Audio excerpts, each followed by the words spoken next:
o ano de 2023 não está sendo fácil para a economia. Guerras, inflação, juros altos, risco de recessão econômica e, se não bastasse isso, mais um conflito estourou no Oriente Médio, trazendo mais uma incerteza para o mundo. Mas não é só isso. Por aqui, no mês de setembro, tivemos recordes de queda na Bolsa Brasileira e o dólar, que estava no patamar de 4,70, atingiu um pico de 5,17. E muita gente se perguntou, por que isso aconteceu? Já que no primeiro trimestre, o Brasil registrou o quarto maior PIB do mundo e a nossa Bolsa até que estava com um desempenho razoável, com projeções de terminar o ano de 2023 em 140 mil pontos. Bom, tudo isso e o que você deve fazer no meio desse caos todo será o assunto do vídeo de hoje.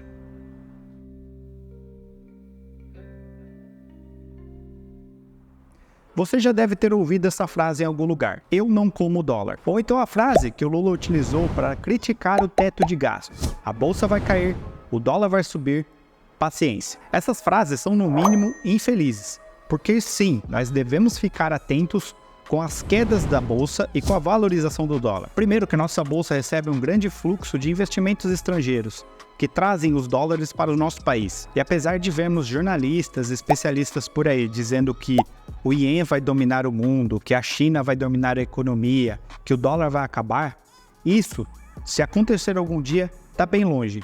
Pois hoje o mundo ele é bem dependente do dólar, pois todos os países fazem negociações com o dólar. Assim, até mesmo o trigo que vai no nosso pão é negociado em dólar, porque ele é uma commodity. Então pode ter certeza que se o dólar variar, o trigo também vai. Consequentemente, o preço do seu pãozinho vai ser afetado pelo dólar. Porém, no meio disso tudo, ter um dólar mais alto não necessariamente significa que é algo ruim. O Brasil é um país cuja economia é baseada em commodity. E como eu disse, commodities são negociadas entre países com dólar. Logo, um dólar mais alto favorece as exportações de commodity do Brasil, afetando também a nossa balança comercial favoravelmente. E como eu disse, no primeiro trimestre, o Brasil ficou entre os 4 maiores PIBs do mundo. Por outro lado, não é vantajoso que o dólar suba desenfreadamente, pois assim teremos um problema aqui no Brasil de inflação. E aí os juros do Brasil, que é Selic, que agora entrou num ciclo de cortes, como o governo queria impor no começo do ano, pode ter que inverter para um ciclo de aumento nos juros muito mais cedo do que é projetado, desfavorecendo assim a economia para tentar conter a inflação.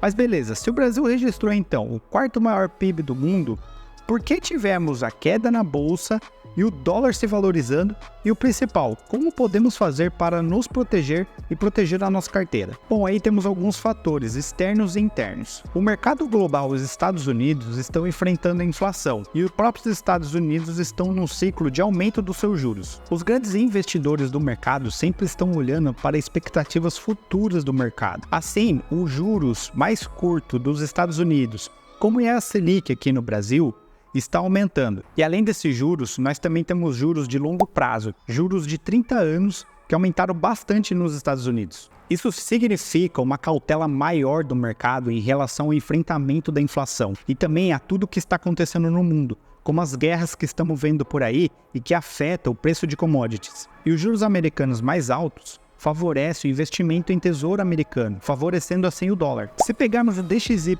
por exemplo, que é um índice muito importante que compara o dólar com outras moedas muito importantes como o euro, podemos ver que o dólar está valorizando frente a essas moedas. Já na parte doméstica aqui do Brasil, apesar de termos um primeiro trimestre muito bom, nós vivemos uma incerteza fiscal. O governo claramente adotou uma postura de embate contra o teto fiscal, fazendo assim com que o arcabouço fiscal fosse na direção da taxação. Por isso, vemos tanta notícia sobre a taxação de compras da Shein e da AliExpress. O Haddad chegou a dizer que vai zerar o déficit primário em 2024, o que foi recebido com grande desconfiança do mercado. E, sinceramente, essa meta vai ser bem difícil de atingir se o governo não cortar gastos. Aliás, o governo está indo na direção oposta, chegando a registrar o segundo maior déficit para o mês de junho desde a série histórica em 97. E tudo isso gera muita insegurança quanto à nossa economia.